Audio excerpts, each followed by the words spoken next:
What do you do when you're not sure? That's the topic of my sermon today. We look for God's direction and can't find it. Last year when President Kennedy was assassinated, who among us did not feel the most profound disorientation? Despair. What now? Where do I go? What do I tell my kids? What do I tell myself? It was a time of people sitting together, bound by their own hopelessness. But think of that. Your bond with your fellow people was your despair. How worse then is it for the lone man, the lone woman, stricken by a private calamity?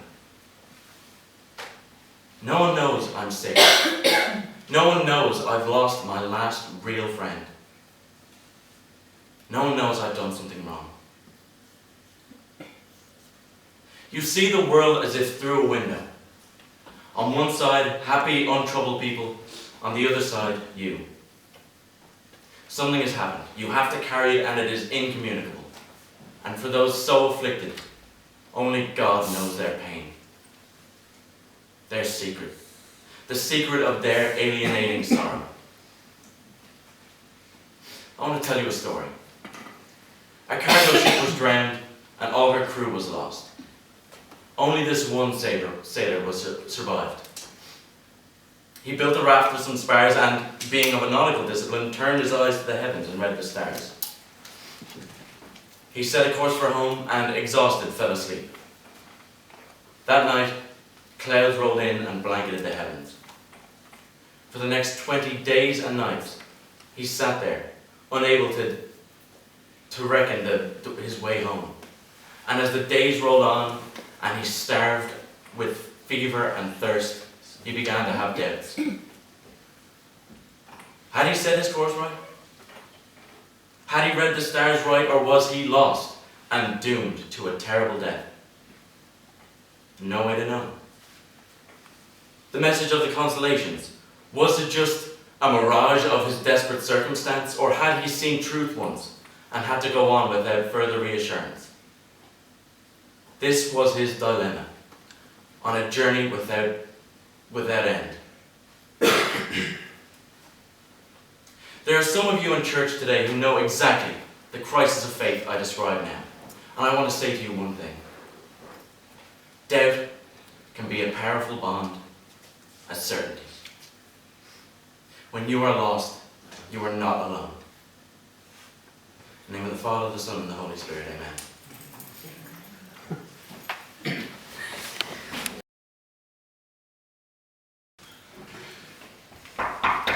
Come in.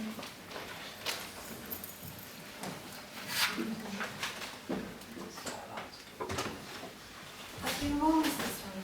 Come in, Sister James. Who's watching your class? They're having art. Art. Waste of time. It's only an hour a week. Much can be accomplished in 60 minutes. Yes, sister. I wondered if I might know what you did about William in London. I sent him home. Oh dear. So he's still bleeding? Oh, yes. His nose just let loose and started gushing during the Pledge of Allegiance. Was it spontaneous? What else would it be? Self-induced. You mean, you think he intentionally given himself a nosebleed? Exactly. No. You are a very innocent person, Sister James. William London is a fidgety boy, and if you do not keep right on him, he will do anything to escape his chair. He would set his foot on fire for half a day out of school. But why? He has a restless mind. But that's good. No, it's not. His father's a policeman, and the last thing that he wants is a rowdy boy. William London's headed for trouble. Puberty has got hold of him, and I think he'll be imagining all the wrong things. I strongly suspect he won't graduate high school, but that's beyond our jurisdiction. We just have to get him through, out the door, and then he's somebody else's project.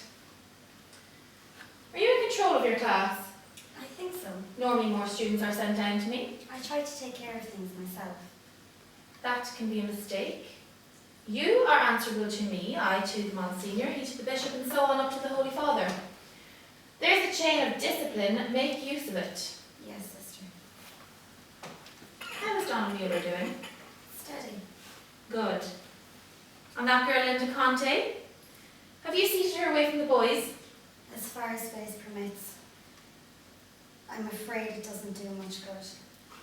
Just get her through, intact. So, should I go? Is anything the matter? No, why? Is something the matter? I don't think so. Then nothing's the matter then. Well, thank you, sister. I just wanted to check on William's nose. He had a ballpoint pen. Excuse me, sister? William London had a ballpoint pen. He was fiddling with it while he waited for his mother. He's not using it for assignments, I hope. No, of course not. I'm sorry I let even cartridge pens into the school. Students should really only learn script with true fountain pens. Always the easy way out these days. And what does that teach? Every easy choice today will have its consequence tomorrow, mark my words. Yes, sister. Ballpoint pens make them press down, and when they press down, they write like monkeys. I don't allow them ballpoint pens. Good. Penmanship's dying all across the country. You have some time.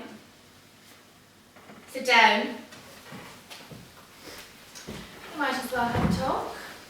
Been meaning to talk to you. I observed your lesson at the beginning of the semester on the New Deal. Not bad. But I caution you, do not idealise Franklin Delano Roosevelt. He was a good president, but he did attempt to pack the Supreme Court.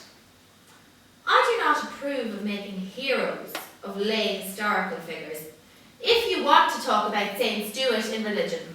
Yes, sister. And another thing, I question your enthusiasm for history. But I love history. That is exactly my point. You favour history and risk swaying the students to favour it over their other subjects. I think this is a mistake. I never thought about it. I'll try to treat my other lessons with more enthusiasm. No, give them their history without putting sugar all over it. That's the point. Now, let's talk about your class. How would you characterise the condition of 8B? I don't know where to begin. What do you want to know?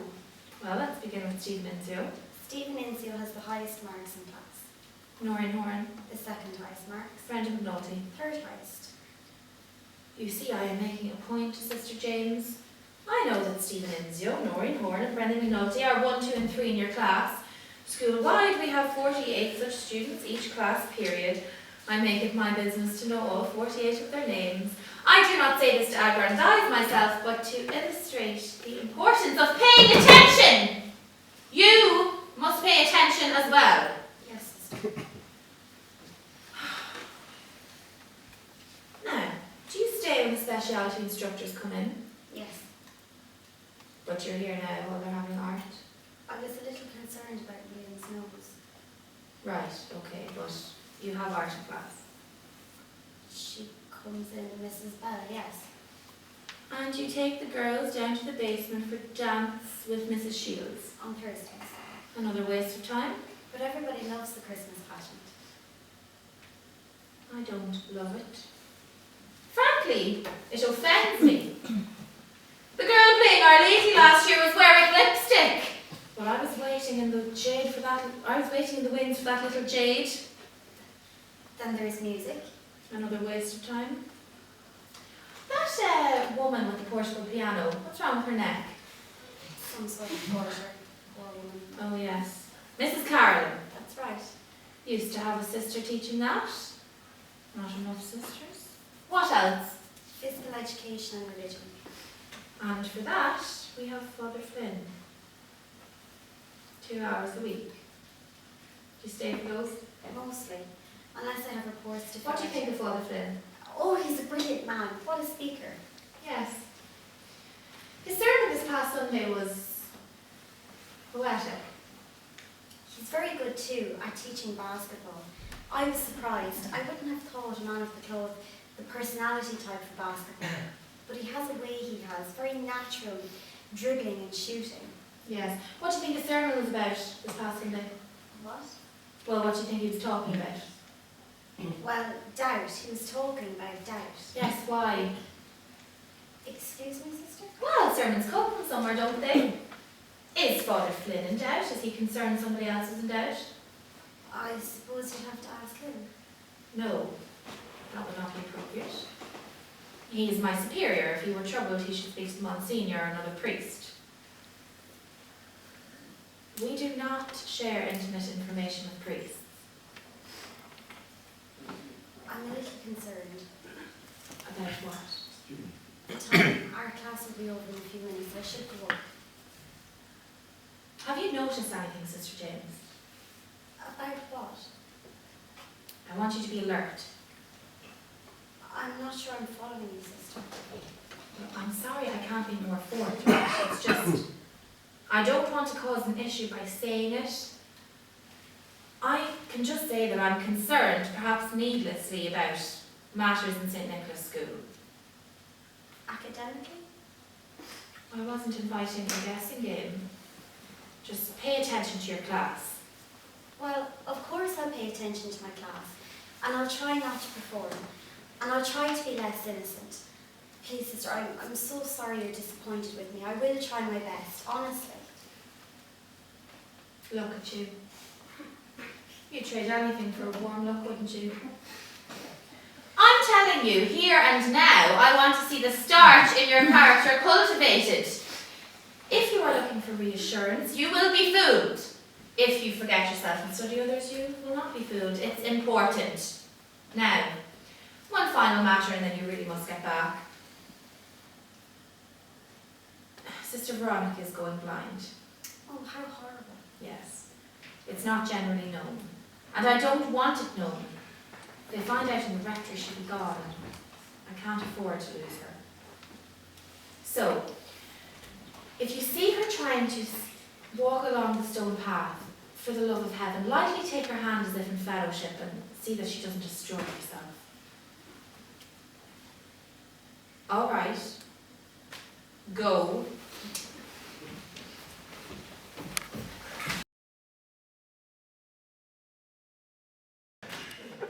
The thing about shooting from the foul line, it's psychological. The rest of the game, you're cooperating with your teammates, you're playing against the other team, but at the foul line, it's you against yourself. The problem is, if you start to think, you forget to breathe. And when you forget to breathe, you mess it up.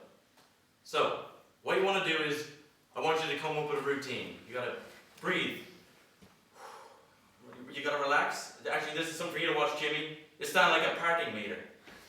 Now, when you come up with the routine, just have something that you do to relax. So, you can shift your weight. You can wiggle your hips. You think that's funny, Ralph? What's funny is you never getting a foul line shot. Now don't worry if you look silly. They won't laugh if you make the shot. Actually, now on another matter, I noticed some of you guys have absolutely filthy nails. I don't want to see that. I'm not talking about length. I'm talking about cleanliness. See, look at mine. They're a little long. I like them a little long. But look how clean they are. That makes it okay. There was a kid I grew up with, Timmy Matheson. Oh, had filthy nails. He'd always be putting his fingers up his nose and in his mouth.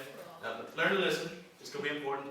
He got spinal meningitis and died a horrible death. Sometimes it's the little things that get you. If you come at a girl with fingernails like that, Mrs. Conroy, she's going to run away like she's being chased by the Red Chinese. Alright, what am I going to do with you guys? Okay, get dressed. We'll go to the rectory, have some Kool-Aid and cookies. We'll have a bowl session. Alright, let's go.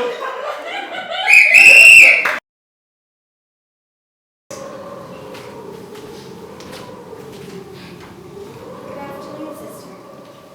Good afternoon, Sister James.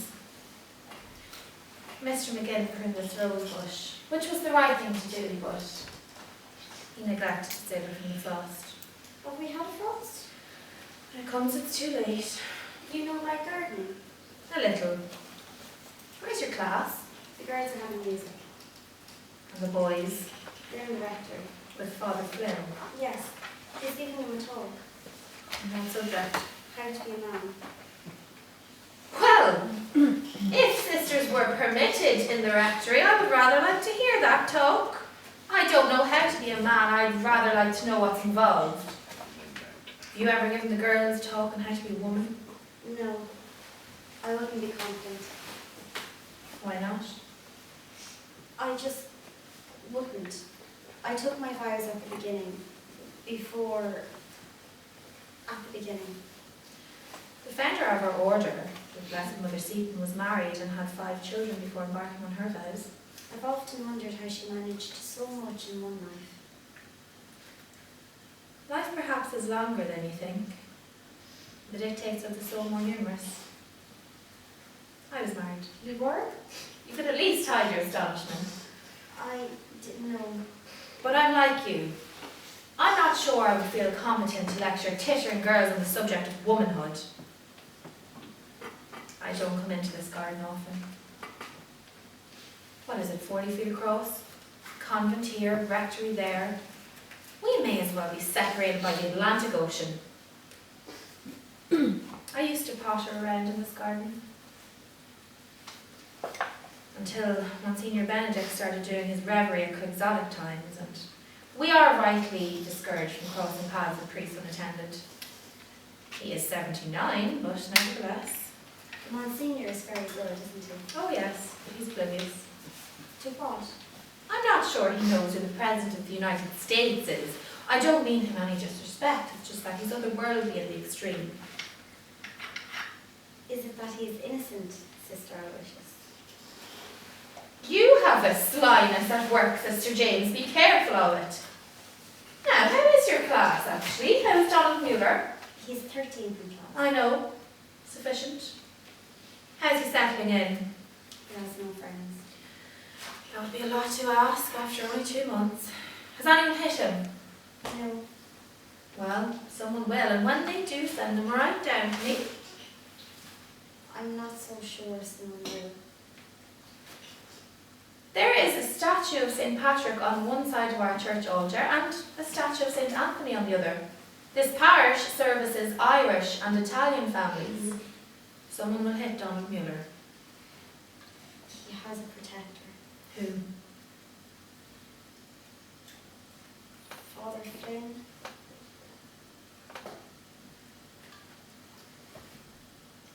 What? He's taken an interest since Donald joined the older boys. I thought I should tell you.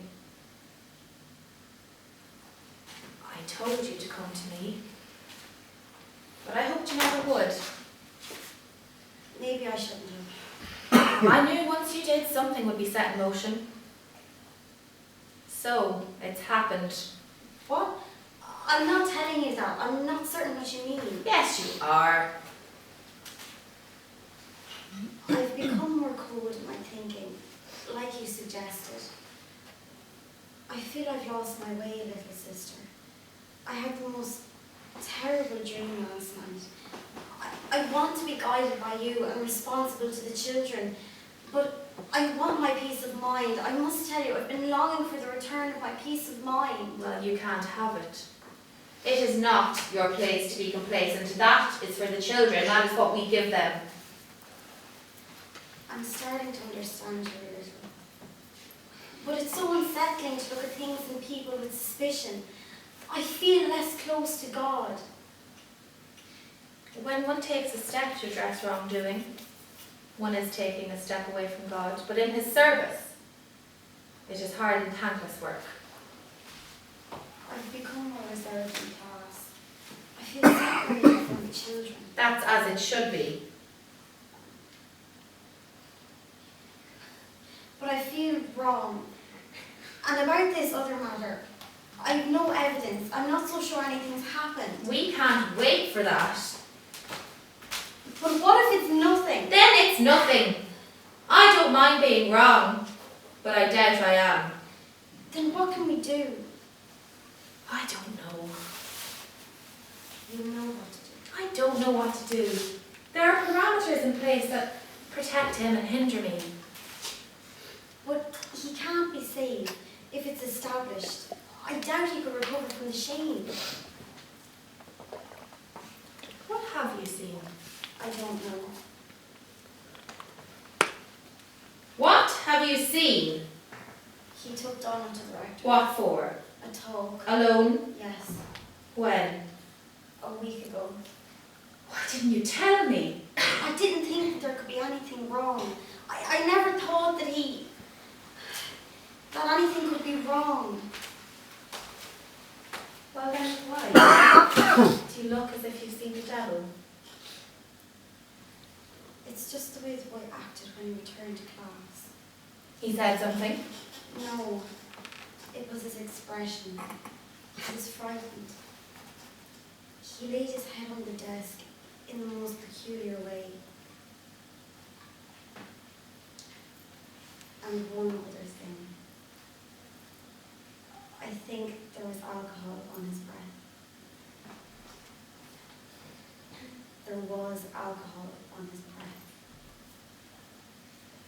8 years ago, at St. Boniface, there was a priest who had to be stopped. But I had Monsignor Scully then whom I could rely on. Here there is no man I can turn to, and men run everything. We will have to stop him ourselves. Can't you just report your suspicions? To Monsignor Benedict! The man's guileless, he would just ask Father Flynn.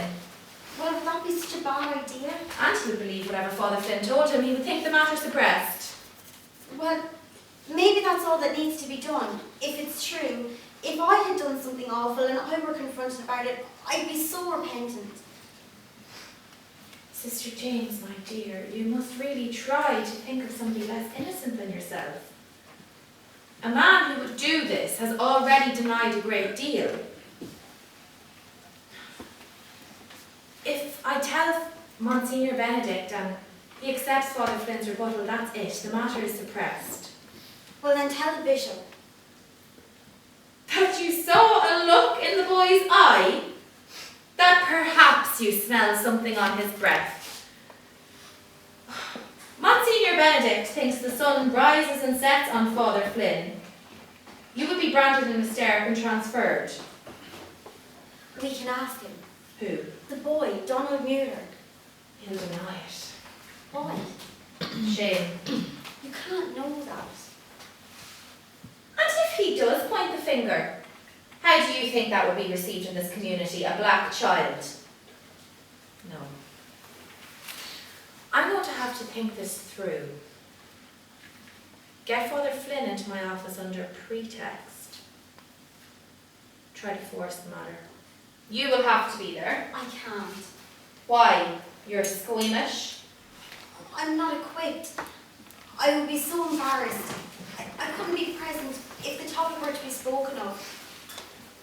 Please, sister, do not indulge yourself in witless adolescent scruples. I assure you I would prefer a more seasoned confederate, but you are the one who came to me. You told me to. And would you prefer to leave the boy exploited? There will be other boys. This is not the only one. If you close your eyes to this now, you will be a party to all that comes after. You're supposed to tell the Monsignor.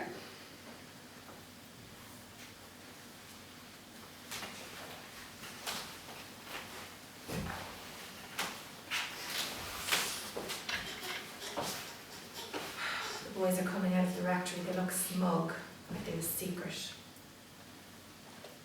There he is. Sister James, I assure you that if I had the choice, I would certainly like to live in a world full of innocence. But innocence is only wisdom in a world without evil. Sometimes we are confronted with wrongdoing and the need to act. I better take the boys back to class. Go on then, take them. I'll be talking to you.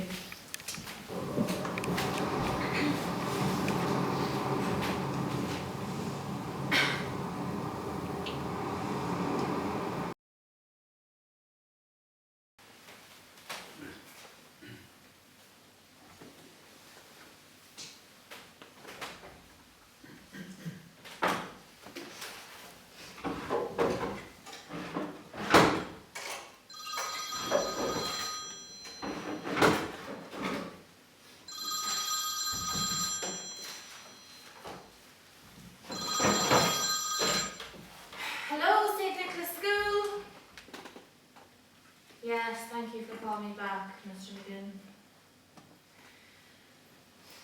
Yes, that was quite a windstorm we had last night.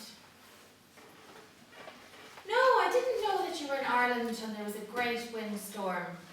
How fascinating. Yes, I was wondering if you'd be so kind as to remove a fallen tree limb in the church courtyard. Sister Veronica tripped and fell on her face this morning. I'm sure she's fine. No, she doesn't look any worse, Mr. McGinn. Thank you, Mr. McGinn.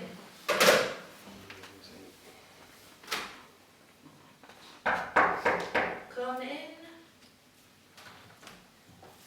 Oh, good afternoon, Sister Aloysius. Oh, Father Flynn. How good of you to come by. Please come in. Are you ready for the meeting? We're just short, Sister James.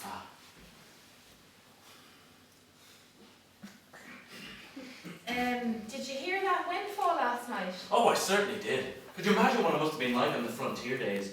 A man sitting alone by the fire, nothing but his buckskins. Listening to a sound like that, the immense darkness pressing in. Frightening it must have been. Yes, I suppose if one lacked faith in God's protection, it would be quite frightening. Did I hear Sister Veronica had an accident today? Oh yes, Sister Veronica tripped and fell this morning and practically killed herself. Oh, is she okay? Oh yeah, she's fine. Her eyesight's not very good, is it? Her eyesight is fine.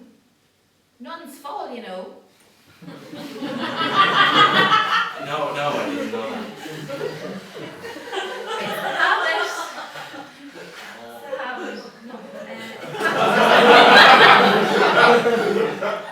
What with us being dressed in black and white and so prone to falling, we're more like dominoes than anything else.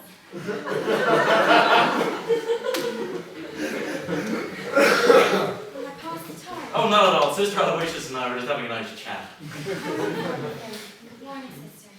Mr. McGinn closed the courtyard to fix something, so I had to go back through the convent and out the side door, and then I ran into Sister Veronica. Oh, is she okay?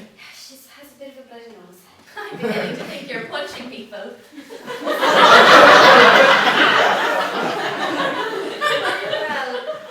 with the incident the other day with William. No, okay. Never mind. Please, both of you come in, have a seat.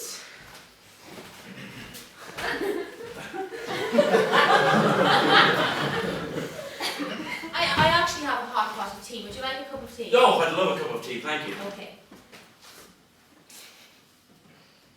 Perhaps you could serve him, sister. Of course. And yourself, of course. Would you like tea, sister? No, I've had my cup, thank you.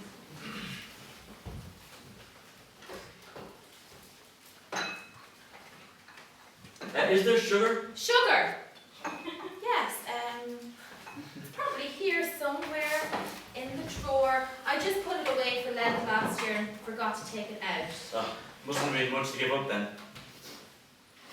No. I'm sure you're right. Ah, here it is. Okay, I'll serve you, but for want of practice, I'm a little clumsy.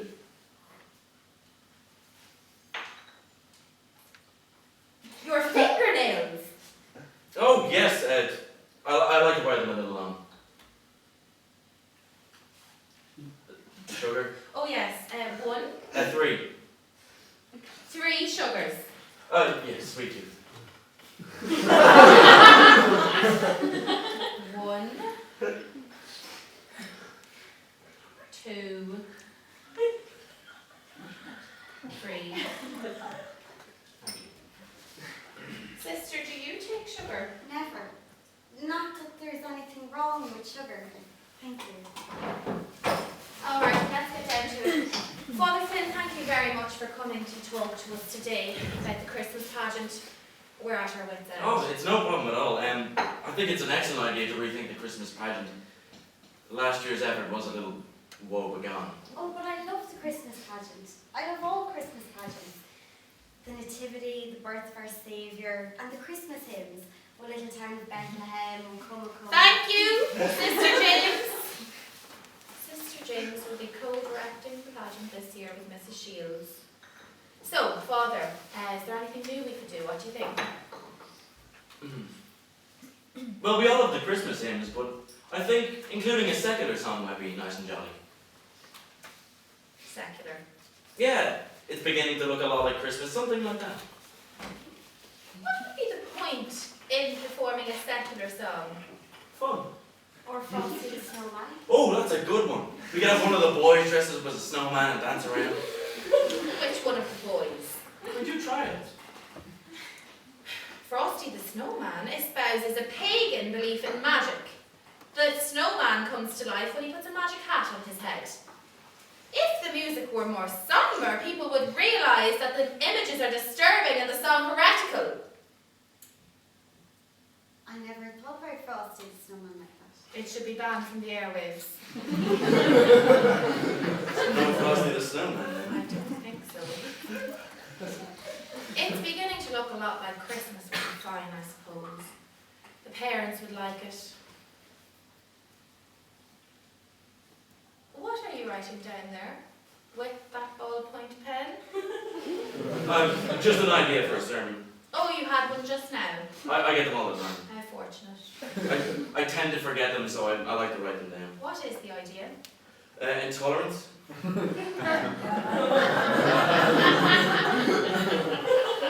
like some more tea, Father? No, thank you. I think the message of the Second Ecumenical Council was that we need to take on a more familiar face, reflect the local community. We should play a song from the radio every now and again, take the kids out for ice cream. Ice cream. Yeah. Maybe take the boys out on a camping trip. The children and parents of this parish should see us as members of their family rather than emissaries from Rome. We should be friendly. But we are not members of their family. We are different. Why? Because of our vows? Precisely. I don't think that we are. You know, sister, I would actually have some more tea, thank you. And they trust us to be different, the people of this parish. I think we're getting a little off the topic. Yes, you're right. Back to the Christmas pageant. We need to be careful in the Christmas pageant how we use Donald Muller. Go careful there, sister, you don't spill. Yes, Father. So what about Donald Muller? Well, we need to be careful neither to hide him nor push him forward too much.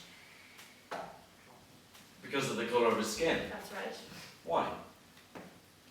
Come, Father, you're being disingenuous. I think he should be treated like every other boy. You yourself singled the boy out for special attention. You held a meeting with him, a private meeting in the rectory, a week ago. Yes. What's this about?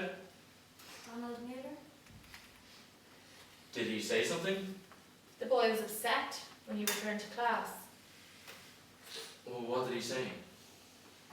When he returned from the rectory, it was his behaviour. He laid his head on the desk and... So, you're saying you got some kind of impression? Yes. And he had just come from the rectory, so you're asking me if I know anything about it? That's it. Did you want to talk to about the pageant? Is that why I'm here, or is this what you wanted to Yes. talk about? Well, I feel a little uncomfortable. Why? I don't know, sister. Something about your tone. I would prefer a discussion of fact rather than tone, Father Flynn. Well, if I had judged my conversation with Donald Muller to be of concern to you, sister, I would have sat you down and talked to you about it. But I did not discern for it to be of concern to you. Well, I believe that you are mistaken in your understanding of what concerns me, Father. This boy is in my school and his well-being is my responsibility. His well-being is not an issue. I'm not satisfied that that's true. The Did he- boy was upset when he returned to class. Did he say something? No. What were you doing in the rectory? Nothing. Nothing happened in the rectory. I just had a talk with the boy. About what? It's a private matter. A private matter. The boy is 12. What could be private? I'll say it again, sister. I object to your tone. This is not about my tone or your tone, Father Flynn. This is about arriving at the truth. Am I to believe that... Sorry. I came here to talk about the pageant. That's why I'm here. Am I to understand that you came here to confront me in some way? This is outrageous. I'm not answerable to you.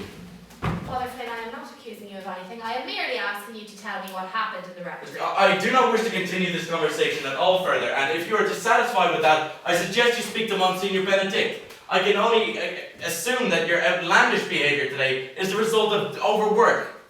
Perhaps you need a leave of absence. I might suggest it. Good day, sister. He had alcohol on his breath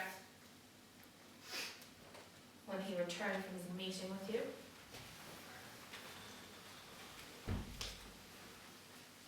Alcohol. Can you tell us why? Can't you let this alone? No. I see there's no way out of this.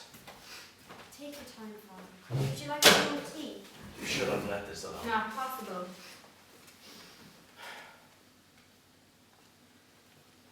Last Tuesday after Mass, Mr. McGinn caught Donald drinking altar wine in the sacristy. When I found out, I sent for him. There was tears. He begged not to be taken off the altar boys, and I took pity on him. I told him if no one else found out about his secret, I'd let him stay on. What a relief. Sister, that explains everything. It was all a mistake. And if I talk to Mr. McGinn? Talk to Mr. McGinn by all means, but now I have no choice. I have to remove Donald from the altar boys. You were trying to protect the boy. That's right. I might have done the same thing. Is there any way Donald could stay on the altar boys? No. If the boy drank altar wine, he cannot continue as an altar boy. Of course. I'm just not the disciplinarian you are, sister. And he is the only Negro in the school. That did affect my thinking on it. It will be commented on that he's no longer serving in Mass. It's a public thing. Certain ignorant elements of our parish will be confirmed in their beliefs. Well, he must be held to the same standards as the other boys. Of course. Now, do you want to talk about the pageant, or is that just to No, this was the issue. Then I will go. I have some writing to do. Intolerance. That's right. I'm not happy with how you handle this, sister. Next time you're troubled by dark ideas, I suggest you speak to the Monsignor. Good day. Well, what a relief. It's all cleared up. Do you believe him? Of course. Isn't it that it's easier to believe him? Well, I'm convinced. No, you're not. You just want simplicity back. How can you be so sure he's lying? Experience. You just don't like him. You don't like that he takes 3 lumps of sugar in his tea. You don't like it that he likes Frosty the Snowman, and you don't like it that he uses ballpoint pens. And you're letting that convince you of something terrible, just terrible. Well, I like Frosty the Snowman, and I think it would be nice if this school were run like a prison. And I think it's a great thing that I love to teach history, and I might inspire my students to love it too. And if you judge that to mean that I'm not fit to be a teacher, then so be it. Sit down.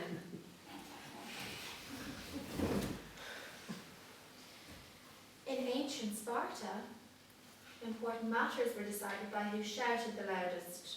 Fortunately, we are not in ancient Sparta.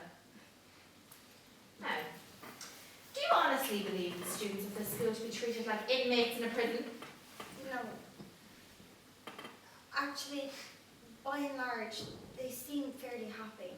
But they're all uniformly terrified of you. Yes, that's how it works.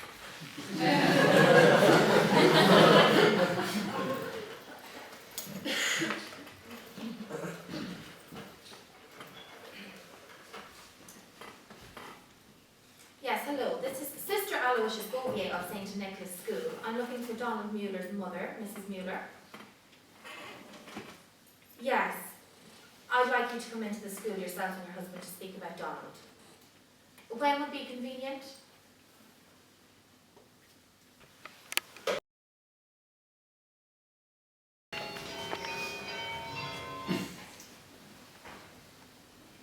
A woman was gossiping with a friend about a man she hardly knew. That night she had a dream. A great hand appeared over her and pointed down. That next day when she awoke, she was overwhelmed with guilt. So she went to confession. She got the old parish priest, Father O'Rourke. Is gossiping a sin? She asked. Was that the hand of God Almighty pointing down on me? Should I be seeking your absolution, Father? Please tell me, have I done something wrong? Yes, he replied. You ignorant, rather female. You have borne false witness against your neighbour. You have played fast and loose with his reputation, and you should be heartily ashamed. So the woman said she was sorry and said she intended to go. Not so fast, said Father O'Rourke. When you go home, you will grab a knife, a pillow, and climb to your roof. And you will cut the pillow. And when you've done that, you will come back to me here. So that night, the woman went home, got a knife from the kitchen, a pillow from her bedroom, climbed the fire escape and went to the roof, and cut the pillow open. The next morning, she did as instructed. Did you cut the pillow with the knife? Said Father O'Rourke. Yes, she said. And what was the result? Feathers, Father. Feathers. Yes, Father, feathers everywhere. Very well, said Father O'Rourke. I want you to go home and collect every last one of those feathers and bring them back here to me. Well, she said, it cannot be done. The wind took them all over. I didn't see where they all went. And that, said Father O'Rourke, is gossip. In the name of the Father, the Son, and the Holy Spirit, amen.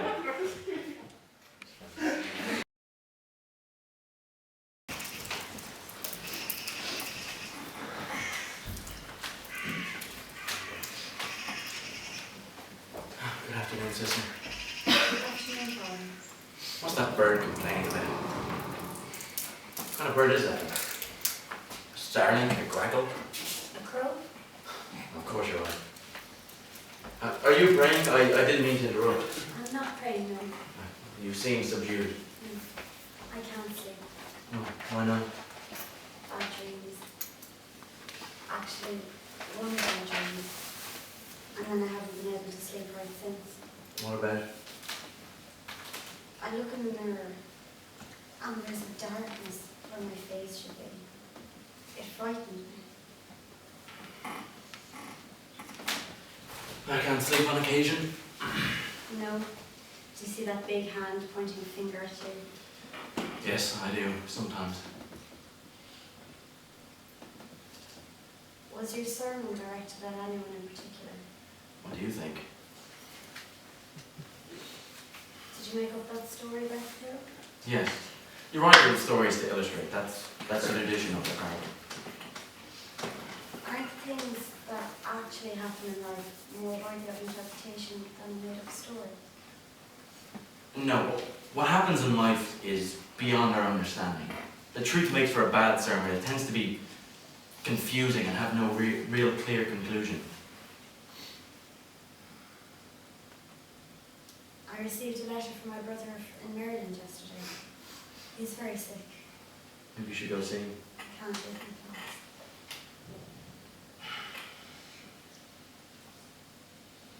How's Don Muller doing? I don't know. You haven't seen him? I see him every day. I don't know how he's doing. I don't know how to judge these things. No. I stopped speaking to that boy for fear of it being misunderstood. Isn't that a shame? I actually avoided him when I may have seen him in the hallway the other day. He doesn't understand why.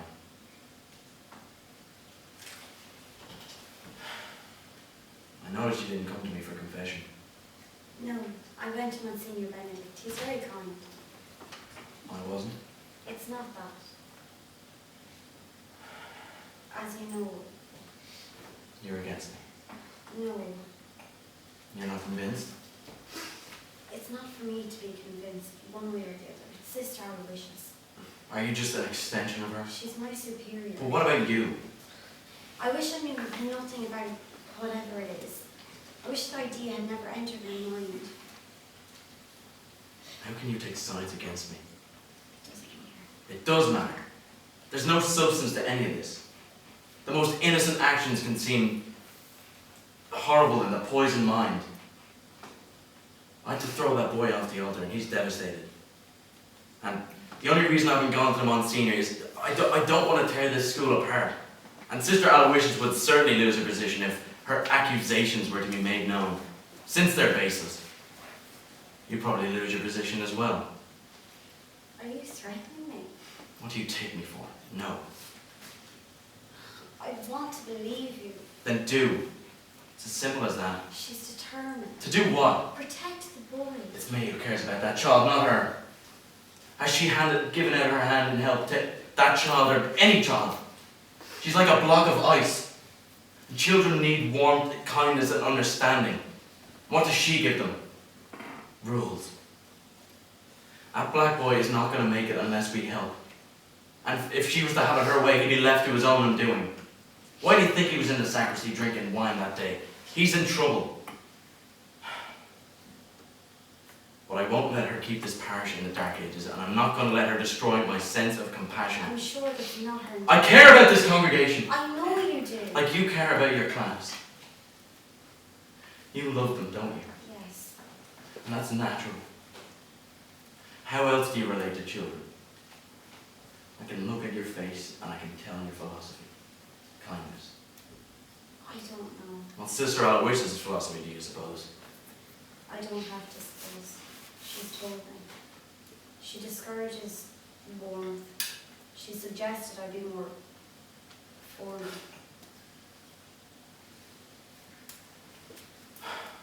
There are people in this world, Sister James, who will try and take your humanity. Who tell you that light in your heart is a weakness, and your soft feelings betrayed. Don't believe them. It's an old tactic used by cruel people to kill kindness in the name of virtue. Don't believe it. There's nothing wrong with love.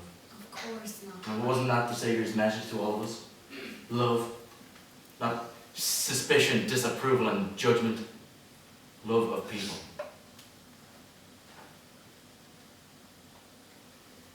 I don't want to misspeak, but Sister Aloysius, she's taken my joy of teaching.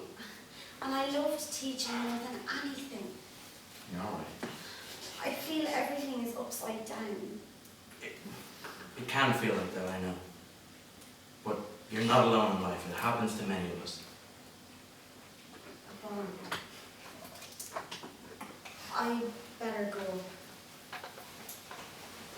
I'm sorry your brother is ill. Thank you. I don't believe it. You don't? No. Thank you, sister. That means a great deal to me. Thank you so very much.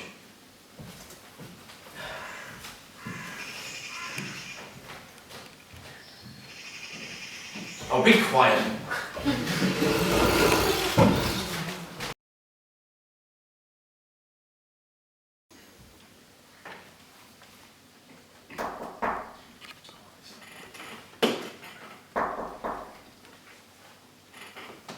Mrs. Muller? Yes? Oh, come in, please. Have a seat. I thought you might have had the wrong neighbor and you didn't answer the door. Yes, well, between you and me, I was listening to this transistor radio with an earpiece. I confiscated it from one of the students and now I can't stop listening to it. You like music? Not really. News reports. When my husband was in the war in Italy, I used to listen to all the news reports. And when this came into my possession, I found myself doing it again. Though there is no war and the voices have changed. You were a married woman. Yes. Then he was killed. Is your husband coming? Couldn't get off work. I see. Well, it was a lot to ask. How's Donald doing? He's getting average grades, passing.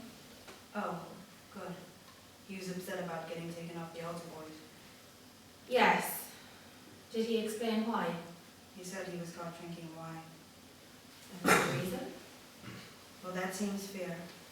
But he's a good boy, sister. He fell down there, but he's a good boy pretty much down the line. And he knows what an opportunity he has here. I think the whole thing was just a bit much for him. What do you mean the whole thing? He's the only colored here. He's the first in this school. That'd be a lot for a boy. I suppose it is. But he has to do the work like the rest of the boys. He is doing it though, right? Yes, he's getting through, he's passing. How is he at home? His father beat the hell out of him over that wine. He shouldn't do that. You don't tell my husband what to do. You just stand back.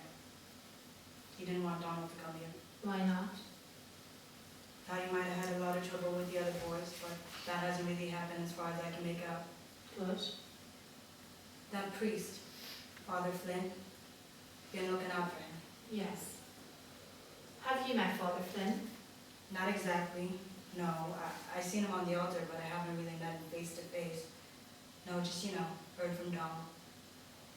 What does he say? Oh, Father Flynn, he looks up to him. The man gives him his time, which is what the boy needs. He needs that. Mrs. Muller, we may have a problem. Well, I thought you must have had a reason for calling me in here. Principal's a big job. If you stop your day to talk to me, must be something. I just want to say, though, it's just till June. Excuse me? Whatever the problem is, Donald just has to make it here till June. Right. If Donald can graduate from here, he has a better chance of getting into a good high school. And that could mean an opportunity at college. I believe he has the intelligence. He wants it too. Well, at this moment in time, I don't see anything standing in between Donald and the rest of his class from graduating together. Well, that's all I care about. Anything else is all right with me. I doubt that. Try me.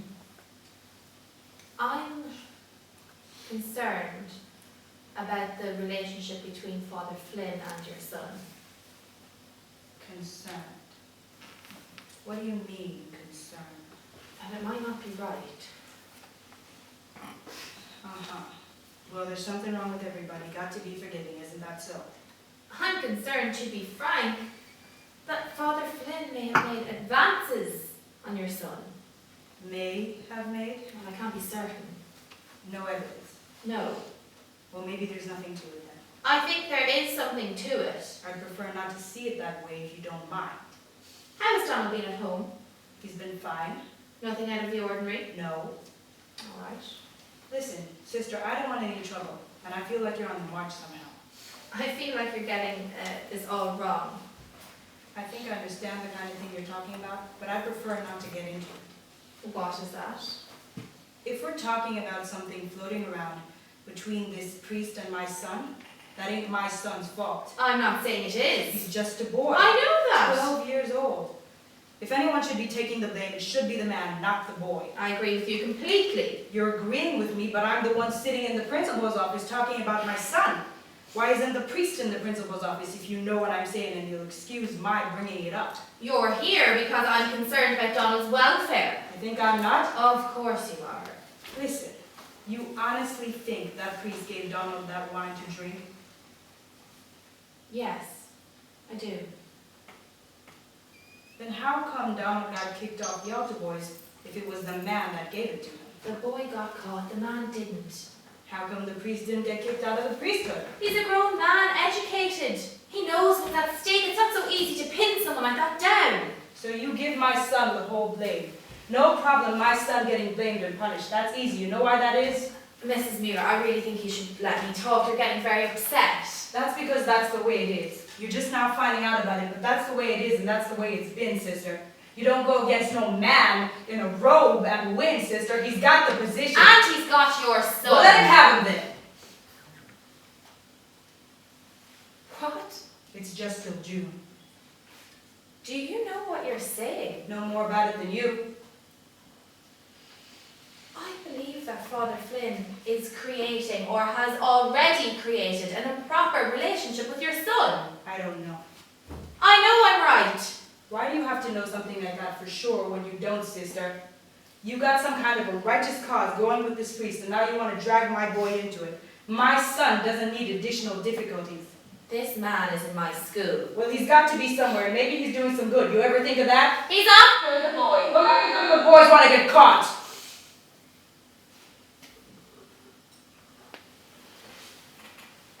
Maybe. What you don't know is my son is that way. That's why his father beat him. He beat Donald for being what he is, not the one.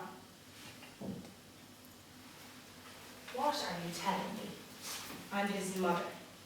I'm talking about his nature now, not anything he's done. But you can't hold a child responsible for what God gave him to be. Listen to me very carefully, Mrs. Muller. I am only concerned in actions. I'm finding it difficult enough to address a man's deeds. This is not about what the boy may be, but what the man is. It's about the man. But there's the boy's Let's nature. leave that out of it. Forget it then. You're the one forcing people to talk about these things. These things are in the air. You leave them alone if you can. That's what I know. My son came to this school because they were going to kill him at the public school. So we're lucky enough to get him here for his last year. Good. His father don't like him. He comes here, the kids don't like him. One man is good to this child. That priest. Does he have his reasons? Yes.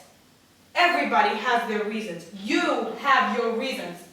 But do I ask the man why he's good to my son? No, I don't care why. My son needs some man to care for him and see him through to where he wants to go. And thank God this educated man with some kindness in him wants to do just that. This will do.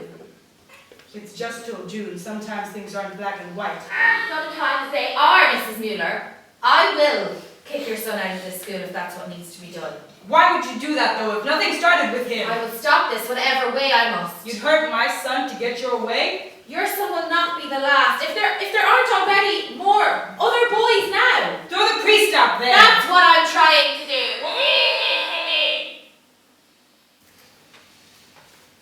Nothing. As it happens. Thought that you might have been able to answer some of my questions, but I see that you won't. Please, sister, leave my son out of this. My husband would kill that child over a thing like this. I'll try. I don't know, sister. You may think you're doing some good, but the world's a hard place. And I don't know that you and me are on the same side. I'll be standing with my son, and those who are good with my son. It'd be nice to see you there. Good morning.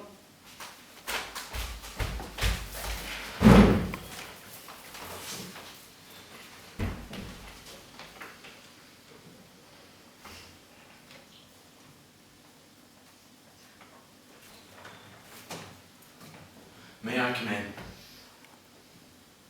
We would require a third What party. was Donald's mother doing here? We were having a chat. About what? Father Flynn, a third party. Look, no third party, sister, okay? You and I are overdue for a chat. You have to stop this campaign against me. You can stop it at any time. How? Confess and resign. You are attempting to destroy my reputation, but the result of this will be your leaving, not mine. What are you doing in this school? I am trying to do good. Or even more to the point, what are you doing in the priesthood? You are single-handedly holding this school and this parish back. From what? A welcoming church and a progressive education. You can't distract me, Father Flynn. This is not about my behaviour, it's about yours. No, this is about your unfounded suspicions. That's right, I have my suspicions. But you know what I don't understand? Why me? What have I done? You gave that boy wine to drink, and you let him take the blame. That is not true. Did you talk to Mr. McGinn? All McGinn knows is that the boy drank wine. He doesn't know how he came to drink it. Well, then did Donald's mother have anything to add to that then? No, And that's it. There's nothing. I'm not satisfied. Well, if you're not satisfied, ask the boy then. No, he would protect you. That's what he's been doing. And why would he do that? Because you have seduced him. You're insane. You've got it in your head that I've corrupted this child after giving him wine, and nothing I say will change that. That's true. But it's not about this. It's not about this incident. Not really. You have had a fundamental suspicion of me this whole time. You asked Sister James to be on the lookout for me, wasn't it? That's true. So you admit it. Certainly. Why? I know people. No, that's not good enough. It won't have to be good enough. And why is that? You will tell me what you've done. Really? Yes. I'm not one of your truant boys, you know. Sister James is convinced I'm innocent. You've talked to Sister James? Well, of course you've talked to Sister James. What, did you know Donald's father beats him? Yes. And might that not account for the odd behaviour Sister James saw in the boy? It might. Then what is it? What? What have you heard? What have you seen that has convinced you so thoroughly? What does it matter? I want to know. On the first day of the semester, I saw you grab William London's wrist, and I saw him pull away. That's it. That's it. But that's nothing.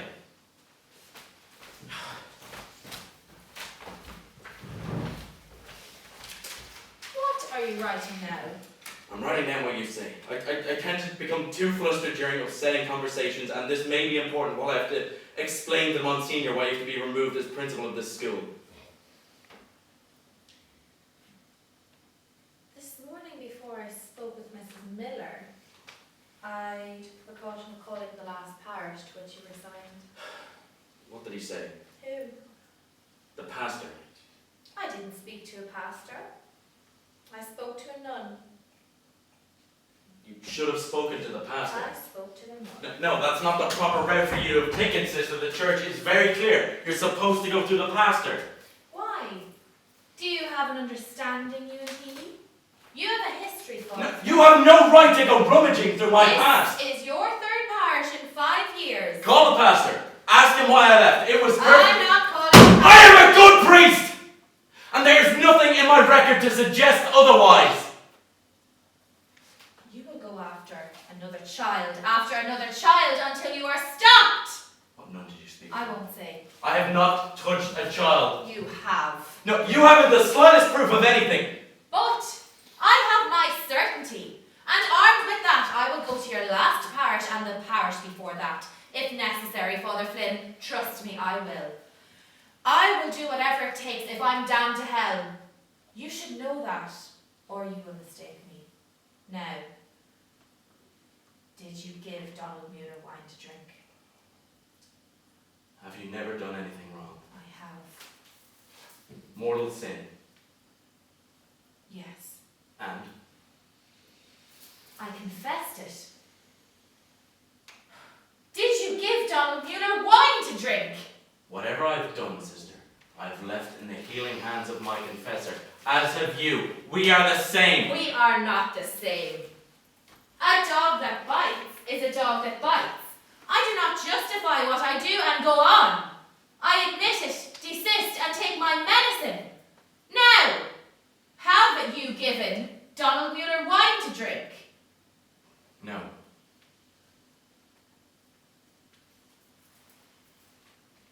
You lie? Very well. If you won't leave my office, I will. And once I go, I will not stop. Wait.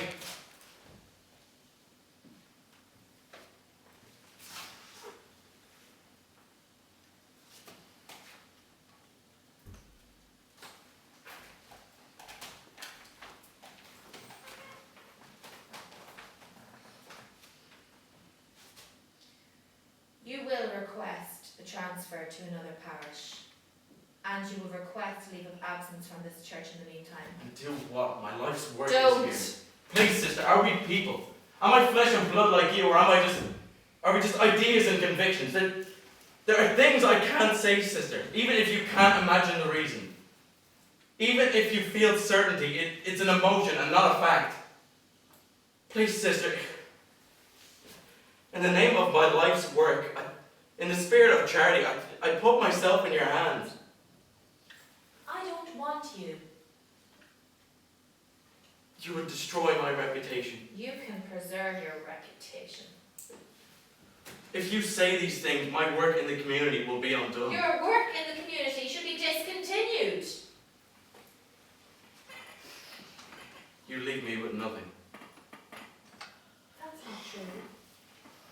It's done. Donald Muller who has nothing, and you took full advantage of that.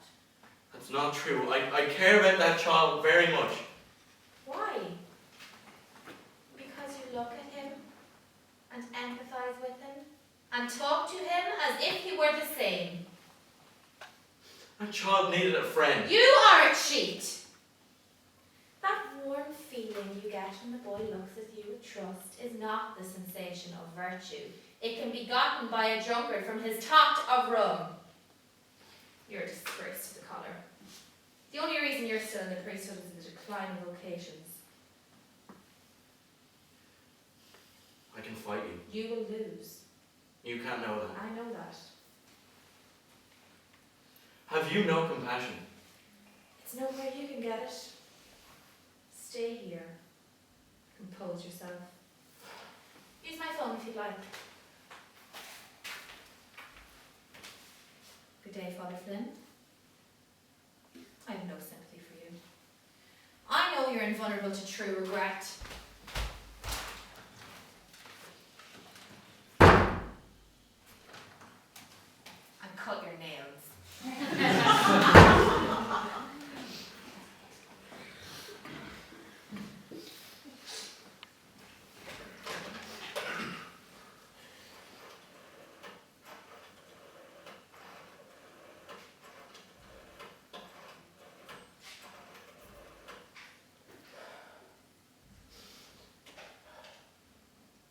Oh, yes. This is Father Brendan Flynn of St. Nicholas Parish. I would like to make an appointment to speak with the bishop.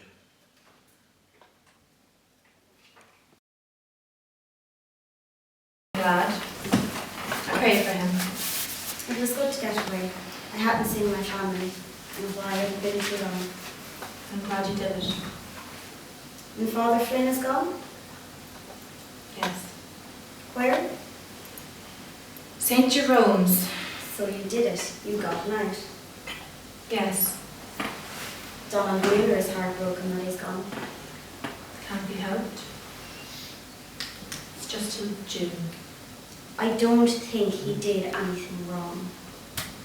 So, he convinced you. Yes, he did. Did you ever prove it? Prove what? That he interfered with Donald Muller? Did I ever prove it to whom? Anyone but yourself. No. I wish I could be like you. Why?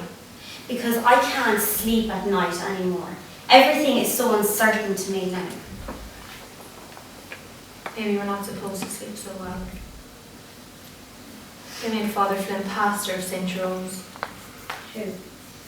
The bishop made Father Flynn pastor of St. Jerome Church and School. It's a promotion. You didn't tell them. I told our good Monsignor Benedict. I crossed that garden and told him. He did not believe it to be true. Then why did Father Flynn leave? What did you say to him to make him go? I told him I called a nun in his last parish. That I found out his history of prior infringements. So you did prove it. I was lying. I made no such call. You lied. Yes. But if he had no prior history, the lie wouldn't have worked. His resignation was his confession. He was what I thought he was, and now he's gone. I can't believe you lied. In the pursuit of wrongdoing, one takes a step away from God. And of course, there's a price. I see. So now he's in another school. Yes. Oh, Sister James. What is it, sister?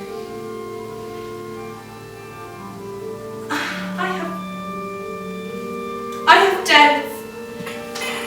I have such doubts.